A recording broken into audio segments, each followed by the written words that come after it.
अथ श्री गणपति अथर्वशीर्षाम्। हरिः ओम्। नमस्ते गणपतये। त्वमेव प्रत्यक्षं तत्त्वमसि। त्वमेव केवलं कर्तासि। त्वमेव केवलं धर्तासि। त्वमेव केवलं हर्तासि। त्वमेव सर्वं खल्विदं ब्रह्मासि। त्वं साक्षादात्मासि नित्यं। ऋतं वच्मि सत्यं वच्मि। अवत्वं माम् अववक्तारम् अवश्रोतारम् अवदातारम् अवधातारम् अवानुचानमवशिष्यम् अवपश्चात्तात् अवपुरस्तात् अवचोत्तरात्तात् अवदक्षिणात्तात् अवचोर्ध्वात्तात् अवाधरात्तात् सर्वतो मां पाहि पाहि समन्तात्। त्वं वाङ्मयस्त्वं चिन्मयः त्वमानन्दमयस्त्वं ब्रह्ममयः। त्वं सच्चिदानन्दाद्वितीयोऽसि। त्वं प्रत्यक्षं ब्रह्मासि। त्वं ज्ञानमयो विज्ञानमयोऽसि।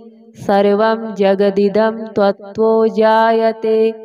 सर्वं जगदिदं त्वत्तस्तिष्ठति।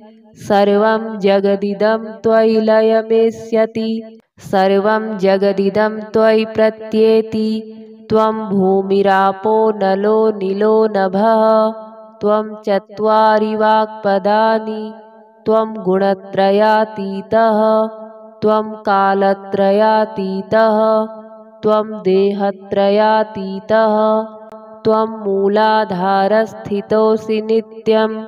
त्वं शक्तित्रयात्मकः। त्वां योगिनो ध्यायन्ति नित्यं। त्वं ब्रह्मा त्वं विष्णुस्त्वं रुद्रस्त्वं इन्द्रस्त्वं अग्निस्त्वं वायुस्त्वं सूर्यस्त्वं चन्द्रमास्त्वं ब्रह्मभूर्भुवः सुवरों। गणादिं पूर्वमुच्चार्य वर्णादिं तदनन्तरम् अनुस्वारः परतरः अर्धेन्दुलसितं तारेण रुद्धम्। एतत्तव मनुस्वरूपं। गकारः पूर्वरूपम् अकारो मध्यमरूपम् अनुस्वारश्चान्त्यरूपम् बिन्दुरुत्तररूपम्। नादः सन्धानं संहिता सन्धिः। सैषा गणेशविद्या गणक ऋषिः। निच्रित गायत्री छन्दः श्रीमहागणपतिर्देवता। ॐ गं गणपतये नमः। एकदन्ताय विद्महे वक्रतुण्डाय धीमहि तन्नो दन्ती प्रचोदयात्। एकदन्तं चतुर्हस्तं पाशमङ्कुशधारिणम् अभयं वरदं हस्तैर्बिभ्राणं मूषकध्वजं। रक्तं लम्बोदरं शूर्पकर्णकं रक्तवाससं। रक्तगन्धानुलिप्ताङ्गं रक्तपुष्पैः सुपूजितं। भक्तानुकम्पिनं देवं जगत्कारणमच्युतम्। आविर्भूतं च सृष्ट्यादौ प्रकृतेः पुरुषात् परम्। एवं ध्यायति यो नित्यं स योगी योगिनां वरः। नमो व्रातपतये नमो गणपतये नमः प्रमथपतये। नमस्तेऽस्तु लम्बोदराय एकदन्ताय विघ्नविनाशिने शिवसुताय श्रीवरदमूर्तये नमो नमः। अथ श्री संकटनाशन गणेश स्तोत्रम्। प्रणम्य शिरसा देवं गौरीपुत्रं विनायकं। भक्तावासं स्मरे नित्यं आयुष्कामार्थसिद्धये। प्रथमं वक्रतुण्डं च एकदन्तं द्वितीयकं तृतीयं कृष्णपिङ्गाक्षं गजवक्त्रं चतुर्थकं लम्बोदरं पञ्चमं च षष्ठं विकटमेव च सप्तमं विघ्नराजेन्द्रं धूम्रवर्णं तथाष्टमं नवमं भालचन्द्रं च दशमं तु विनायकम् एकादशं गणपतिं द्वादशं तु गजाननं द्वादशैतानि नामानि त्रिसन्ध्यं यः पठेन्नरः न च विघ्नभयं तस्य सर्वसिद्धिकरं परं विद्यार्थी लभते विद्यां धनार्थी लभते धनं पुत्रार्थी लभते पुत्रान् मोक्षार्थी लभते गतिं जपेद् गणपतिस्तोत्रं षड्भिर्मासः फलं लभेत् संवत्सरेण सिद्धिं च लभते नात्र संशयः अष्टभ्यो ब्राह्मणेभ्यश्च लिखित्वा यः समर्पयेत् तस्य विद्या भवेत् सर्वा गणेशस्य प्रसादतः। श्री हरिद्रा गणेश कवचम् शृणु वक्ष्यामि कवचं सर्वसिद्धिकरं प्रिये पठित्वा पाठयित्वा च मुच्यते सर्वसङ्कटात् अज्ञात्वा कवचं देवी गणेशस्य मनुं जपेत् सिद्धिर्न जायते तस्य कल्पकोटिशतैरपि। ॐ आमोदश्च शिरः पातु प्रमोदश्च शिखोपरि सम्मोदो भ्रूयुगे पातु भ्रूमध्ये च गणाधिपः गणाक्रीडो नेत्रयुगं नासायां गणनायकः गणक्रीडान्वितः पातु वदने सर्वसिद्धये जिह्वायां सुमुखः पातु ग्रीवायां दुर्मुखः सदा विघ्नेशो हृदये पातु विघ्ननाथश्च वक्षसि गणानां नायकः पातु बाहुयुग्मं सदा मम विघ्नकर्ता च ह्युदरे विघ्नहर्ता च लिङ्गके गजवक्त्रः कटीदेशे एकदन्तो नितम्बके लम्बोदरः सदा पातु गुह्यदेशे ममारुणः व्यालयज्ञोपवीति मां पातु पादयुगे सदा जापकः सर्वदा पातु जानुजङ्घे गणाधिपः हारिद्रः सर्वदा पातु सर्वाङ्गे गणनायकः य इदं प्रपठे नित्यं गणेशस्य महेश्वरी कवचं सर्वसिद्धाख्यं सर्वविघ्नविनाशनं सर्वसिद्धिकरं साक्षात् सर्वपापविमोचनं सर्वसम्पत्प्रदं साक्षात् सर्वदुःखविमोक्षणं सर्वापत्तिप्रशमनं सर्वशत्रुक्षयङ्करं ग्रहपीडाज्वरारोगा ये चान्ये गुह्यकादयः पठनाद्धारणादेव नाशमायन्ति तत्क्षणात् धनधान्यकरं देवी कवचं सुरपूजितं समं नास्ति महेशानि त्रैलोक्ये कवचस्य च हारिद्रस्य महादेवी विघ्नराजस्य भूतले किमन्यैरसदालापैर्यत्रायुर्व्ययतामियात् अथ श्री गणपति अथर्वशीर्षाम्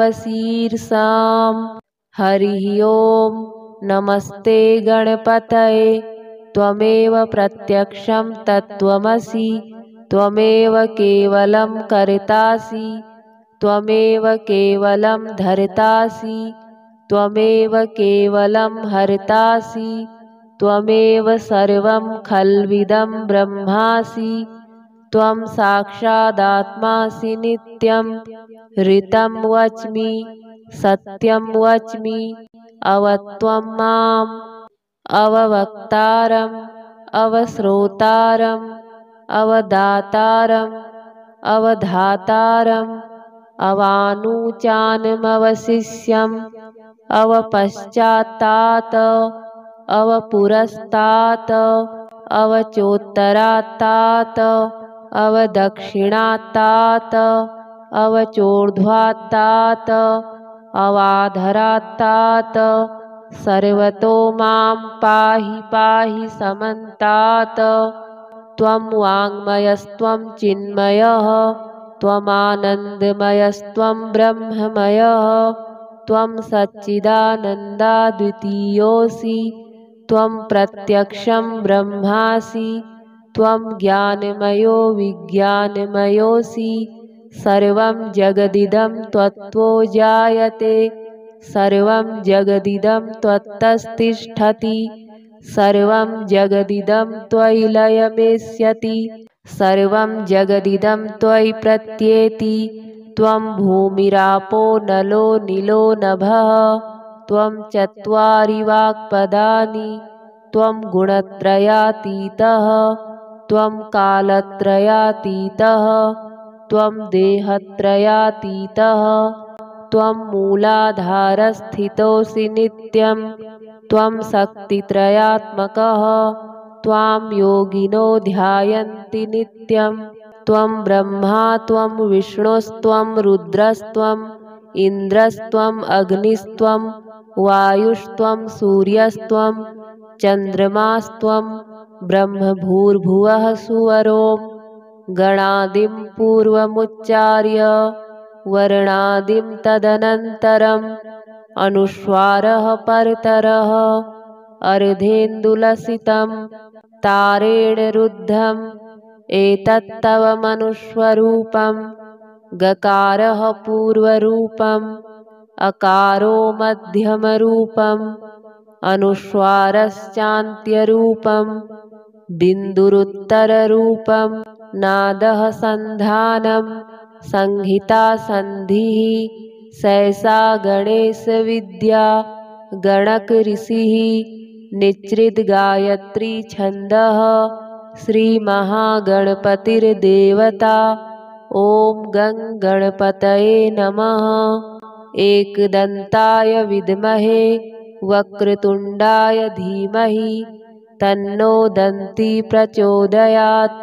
एकदन्तं चतुर्हस्तं पाशमङ्कुशधारिणम् अभयं वरदं हस्तैर्बिभ्राणं मूषकध्वजं रक्तं लम्बोदरं शूर्पकर्णकं रक्तवाससं रक्तगन्धानुलिप्ताङ्गं रक्तपुष्पैः सुपूजितं भक्तानुकम्पिनं देवं जगत्कारणमच्युतम् आविर्भूतं च सृष्ट्यादौ प्रकृतेः पुरुषात् परम् एवं ध्यायति यो नित्यं स योगी योगिनां वरः।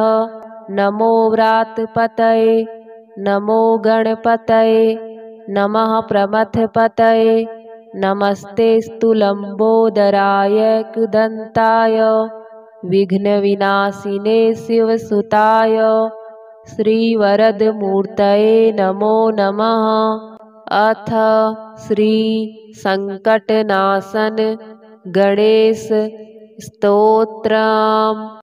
प्रणम्य शिरसा देवं गौरीपुत्रं विनायकं भक्तावासं स्मरे नित्यं आयुष्कामार्थसिद्धये। प्रथमं वक्रतुण्डं च एकदन्तं द्वितीयकं तृतीयं कृष्णपिङ्गाक्षं गजवक्त्रं चतुर्थकं लम्बोदरं पञ्चमं च षष्ठं विकटमेव च सप्तमं विघ्नराजेन्द्रं धूम्रवर्णं तथाष्टमं नवमं भालचन्द्रं च दशमं तु विनायकम् एकादशं गणपतिं द्वादशं तु गजाननं द्वादशैतानि नामानि त्रिसन्ध्यं यः पठेन्नरः न च विघ्नभयं तस्य सर्वसिद्धिकरं परम्। विद्यार्थी लभते विद्यां धनार्थी लभते धनं पुत्रार्थी लभते पुत्रान् मोक्षार्थी लभते गतिं। जपेद् गणपतिस्तोत्रं षड्भिर्मासः फलं लभेत् संवत्सरेण सिद्धिं च लभते नात्र संशयः। अष्टभ्यो ब्राह्मणेभ्यश्च लिखित्वा यः समर्पयेत् तस्य विद्या भवेत् सर्वा गणेशस्य प्रसादतः। श्री हरिद्रा गणेश कवचम् शृणु वक्ष्यामि कवचं सर्वसिद्धिकरं प्रिये। पठित्वा पाठयित्वा च मुच्यते सर्वसङ्कटात्। अज्ञात्वा कवचं देवी गणेशस्य मनुं जपेत् सिद्धिर्न जायते तस्य कल्पकोटिशतैरपि। ॐ आमोदश्च शिरः पातु प्रमोदश्च शिखोपरि सम्मोदो भ्रूयुगे पातु भ्रूमध्ये च गणाधिपः। गणाक्रीडो नेत्रयुगं नासायां गणनायकः गणक्रीडान्वितः पातु वदने सर्वसिद्धये। जिह्वायां सुमुखः पातु ग्रीवायां दुर्मुखः सदा विघ्नेशो हृदये पातु विघ्ननाथश्च वक्षसि गणानां नायकः पातु बाहुयुग्मं सदा मम। विघ्नकर्ता च ह्युदरे विघ्नहर्ता च लिङ्गके गजवक्त्रः कटीदेशे एकदन्तो नितम्बके लम्बोदरः सदा पातु गुह्यदेशे ममारुणः। व्यालयज्ञोपवीति मां पातु पादयुगे सदा जापकः सर्वदा पातु जानुजङ्घे गणाधिपः। हारिद्रः सर्वदा पातु सर्वाङ्गे गणनायकः। य इदं प्रपठे नित्यं गणेशस्य महेश्वरी कवचं सर्वसिद्धाख्यं सर्वविघ्नविनाशनं सर्वसिद्धिकरं साक्षात् सर्वपापविमोचनं सर्वसम्पत्प्रदं साक्षात् सर्वदुःखविमोक्षणं सर्वापत्तिप्रशमनं सर्वशत्रुक्षयङ्करं ग्रहपीडाज्वरारोगा ये चान्ये गुह्यकादयः पठनाद्धारणादेव नाशमायन्ति तत्क्षणात्। धनधान्यकरं देवी कवचं सुरपूजितं समं नास्ति महेशानि त्रैलोक्ये कवचस्य च। हारिद्रस्य महादेवी विघ्नराजस्य भूतले किमन्यैरसदालापैर्यत्रायुर्व्ययतामियात्। अथ श्री गणपति अथर्वशीर्षां हरिः ओं। नमस्ते गणपतये त्वमेव प्रत्यक्षं तत्त्वमसि त्वमेव केवलं कर्तासि त्वमेव केवलं धर्तासि त्वमेव केवलं हर्तासि त्वमेव सर्वं खल्विदं ब्रह्मासि। त्वं साक्षादात्मासि नित्यं ऋतं वच्मि सत्यं वच्मि अवत्वं माम् अववक्तारम् अवश्रोतारम् अवदातारम् अवधातारम् अवानुचानमवशिष्यम् अवपश्चात्तात अवपुरस्तात् अवचोत्तरात्तात अवदक्षिणात्तात् अवचोर्ध्वात्तात् अवाधरात्तात् सर्वतो मां पाहि पाहि समन्तात्। त्वं वाङ्मयस्त्वं चिन्मयः त्वमानन्दमयस्त्वं ब्रह्ममयः त्वं सच्चिदानन्दाद्वितीयोऽसि त्वं प्रत्यक्षं ब्रह्मासि त्वं ज्ञानमयो विज्ञानमयोऽसि।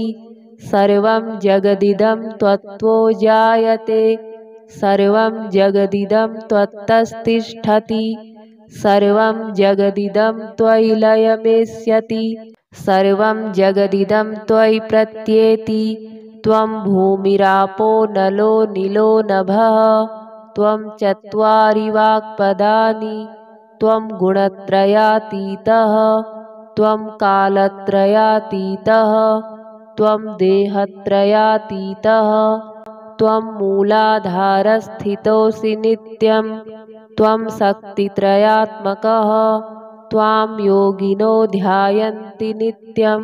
त्वं ब्रह्मा त्वं विष्णुस्त्वं रुद्रस्त्वम् इन्द्रस्त्वम् अग्निस्त्वं वायुस्त्वं सूर्यस्त्वं चन्द्रमास्त्वं ब्रह्मभूर्भुवः सुवरों गणादिं पूर्वमुच्चार्य वर्णादिं तदनन्तरम् अनुस्वारः परतरः अर्धेन्दुलसितं तारेण रुद्धम् एतत्तव मनुस्वरूपं गकारः पूर्वरूपम् अकारो मध्यमरूपम् अनुस्वारश्चान्त्यरूपम् बिन्दुरुत्तररूपम् नादः सन्धानम् संहिता सन्धिः सैषा गणेशविद्या गणक ऋषिः निच्रित गायत्री छन्दः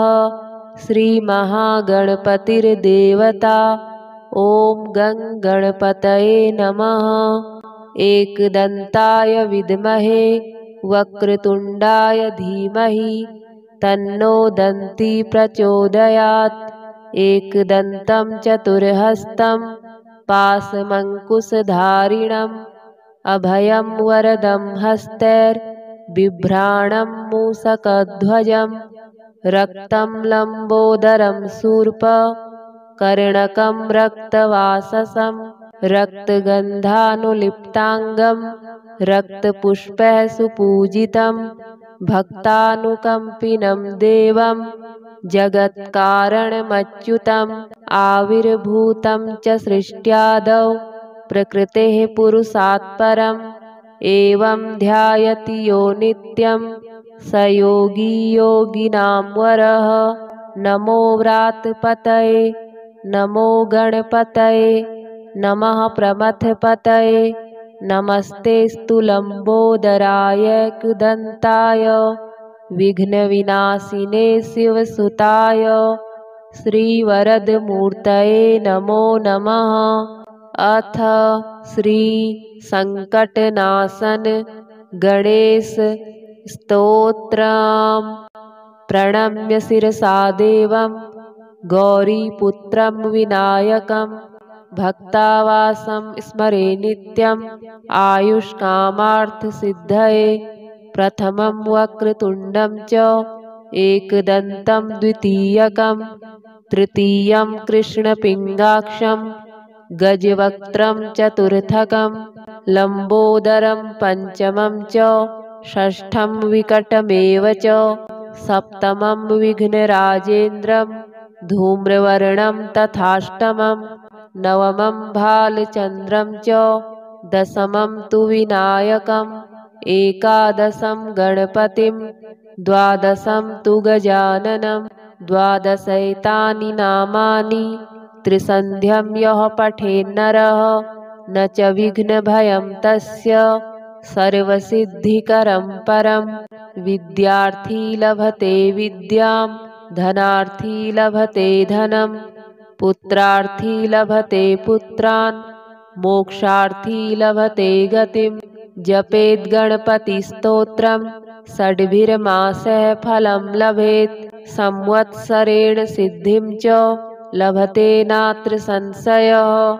अष्टभ्यो ब्राह्मणेभ्यश्च लिखित्वा यः समर्पयेत् तस्य विद्या भवेत् सर्वा गणेशस्य प्रसादतः। श्री हरिद्रा गणेश कवचम्। शृणु वक्ष्यामि कवचम् सर्वसिद्धिकरं प्रिये। पठित्वा पाठयित्वा च मुच्यते सर्वसङ्कटात्। अज्ञात्वा कवचं देवी गणेशस्य मनुं जपेत् सिद्धिर्न जायते तस्य कल्पकोटिशतैरपि। ॐ आमोदश्च शिरः पातु प्रमोदश्च शिखोपरि सम्मोदो भ्रूयुगे पातु भ्रूमध्ये च गणाधिपः।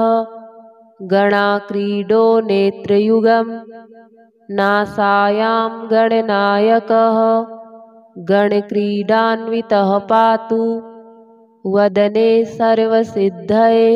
जिह्वायां सुमुखः पातु ग्रीवायां दुर्मुखः सदा विघ्नेशो हृदये पातु विघ्ननाथश्च वक्षसि गणानां नायकः पातु बाहुयुग्मं सदा मम विघ्नकर्ता च ह्युदरे विघ्नहर्ता च लिङ्गके गजवक्त्रः कटीदेशे एकदन्तो नितम्बके लम्बोदरः सदा पातु गुह्यदेशे ममारुणः व्यालयज्ञोपवीति मां पातु पादयुगे सदा जापकः सर्वदा पातु जानुजङ्घे गणाधिपः हारिद्रः सर्वदा पातु सर्वाङ्गे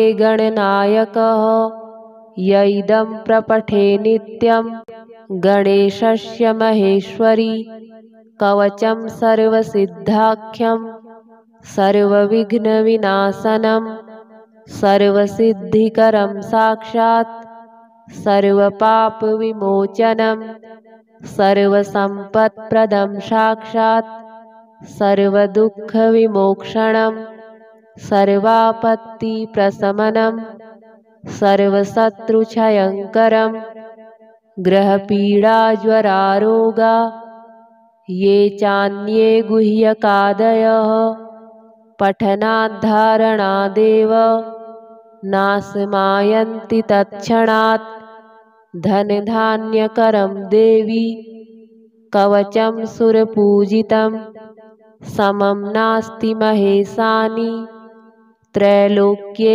कवचस्य च हारिद्रस्य महादेवी विघ्नराजस्य भूतले किमन्यैरसदालापैर्यत्रायुर्व्ययतामियात्। अथ श्री गणपति अथर्वशीर्षाम्।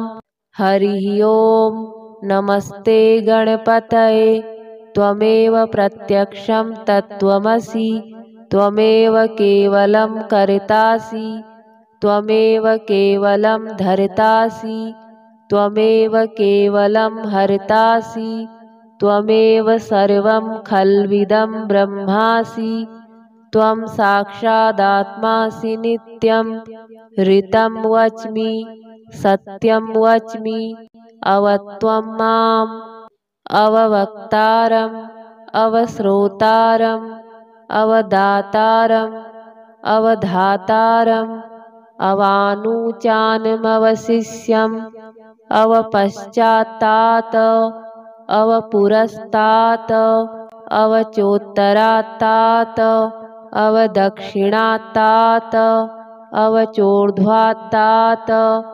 अवाधरात्तात् सर्वतो मां पाहि पाहि समन्तात्।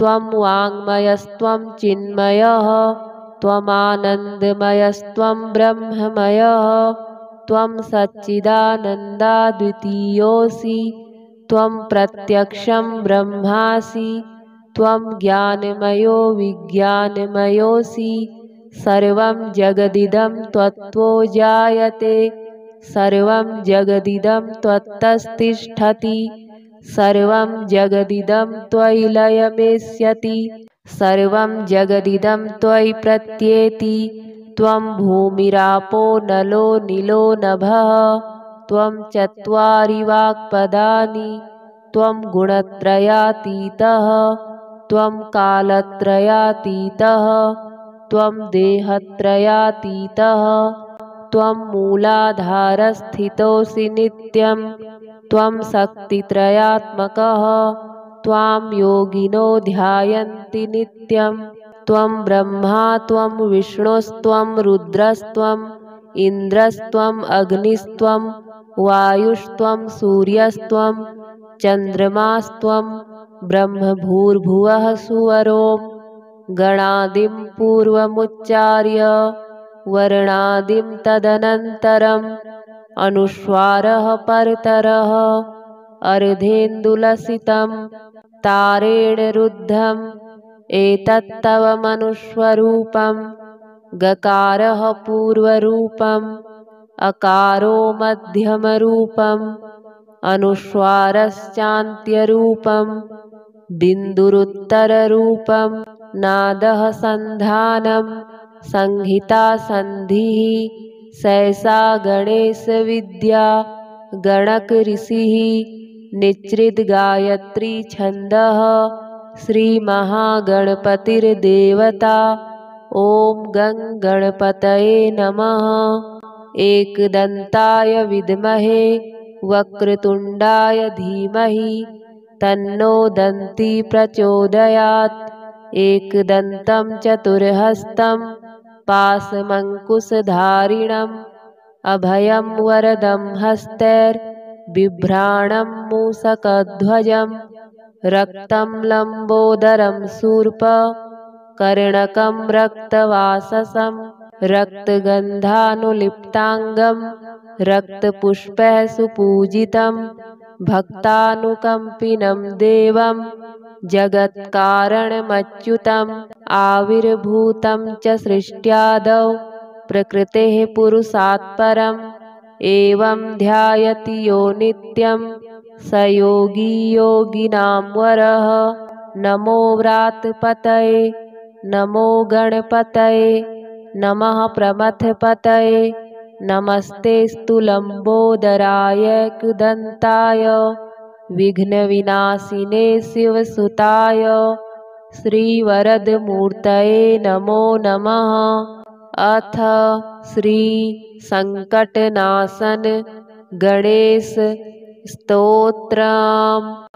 प्रणम्य शिरसा देवं गौरीपुत्रं विनायकं भक्तावासं स्मरे नित्यं आयुष्कामार्थसिद्धये प्रथमं वक्रतुण्डं च एकदन्तं द्वितीयकं तृतीयं कृष्णपिङ्गाक्षं गजवक्त्रं चतुर्थकं लम्बोदरं पञ्चमं च षष्ठं विकटमेव च सप्तमं विघ्नराजेन्द्रं धूम्रवर्णं तथाष्टमं नवमं भालचन्द्रं च दशमं तु विनायकम् एकादशं गणपतिं द्वादशं तु गजाननं द्वादशैतानि नामानि त्रिसन्ध्यं यः पठेन्नरः न च विघ्नभयं तस्य सर्वसिद्धिकरं परं विद्यार्थी लभते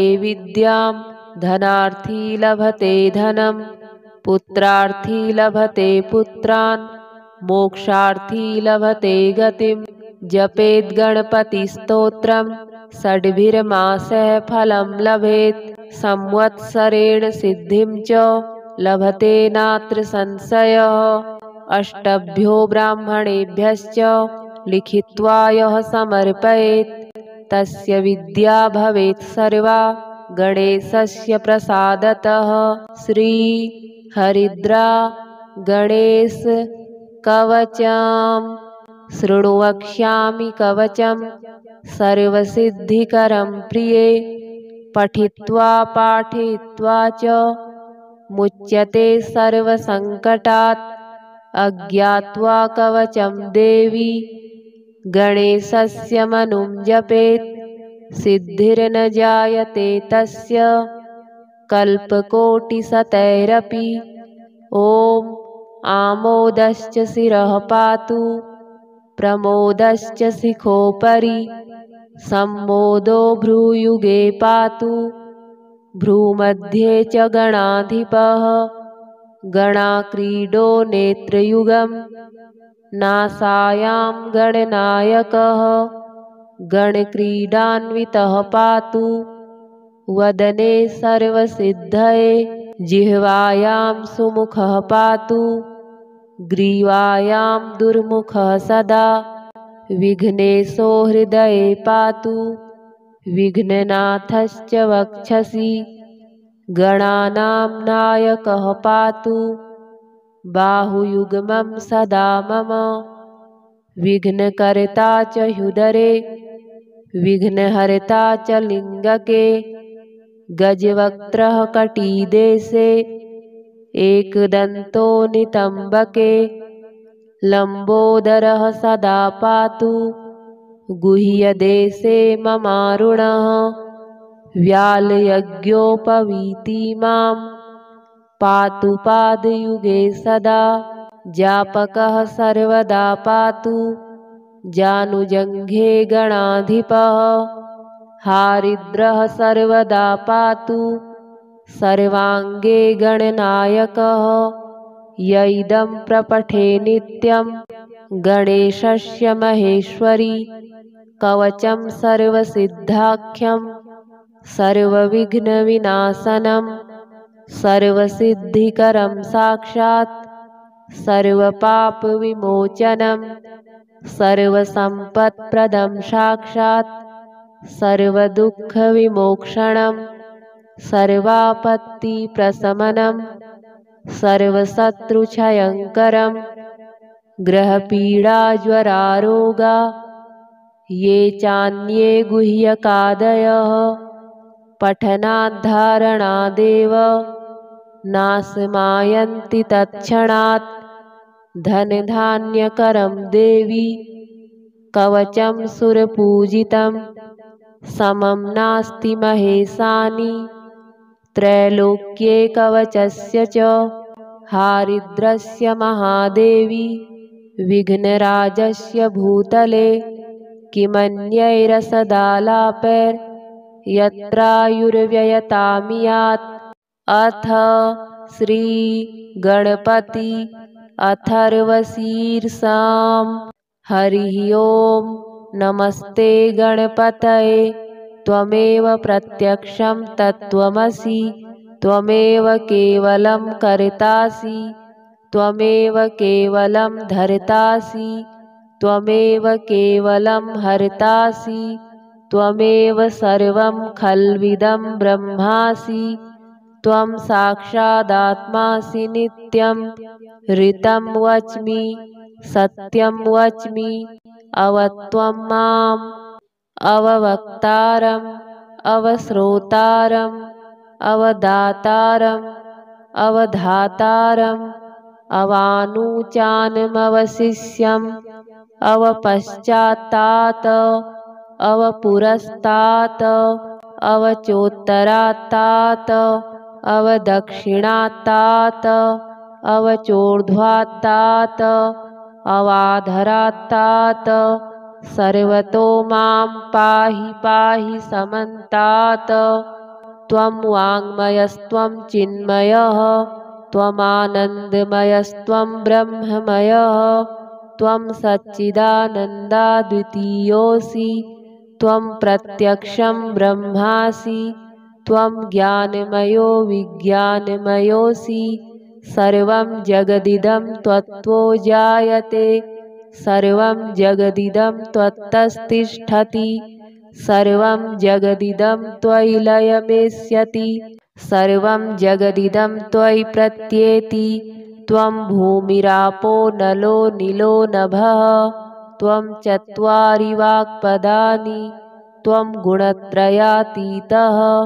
त्वं कालत्रयातीतः त्वं देहत्रयातीतः त्वं मूलाधारस्थितोऽसि नित्यं त्वं शक्तित्रयात्मकः त्वां योगिनो ध्यायन्ति नित्यं त्वं ब्रह्मा त्वं विष्णुस्त्वं रुद्रस्त्वम् इन्द्रस्त्वम् अग्निस्त्वं वायुस्त्वं सूर्यस्त्वं चन्द्रमास्त्वं ब्रह्मभूर्भुवः सुवरों गणादिं पूर्वमुच्चार्य वर्णादिं तदनन्तरम् अनुस्वारः परतरः अर्धेन्दुलसितं तारेण रुद्धम् एतत्तव मनुस्वरूपम् गकारः पूर्वरूपम् अकारो मध्यमरूपम् अनुस्वारश्चान्त्यरूपम्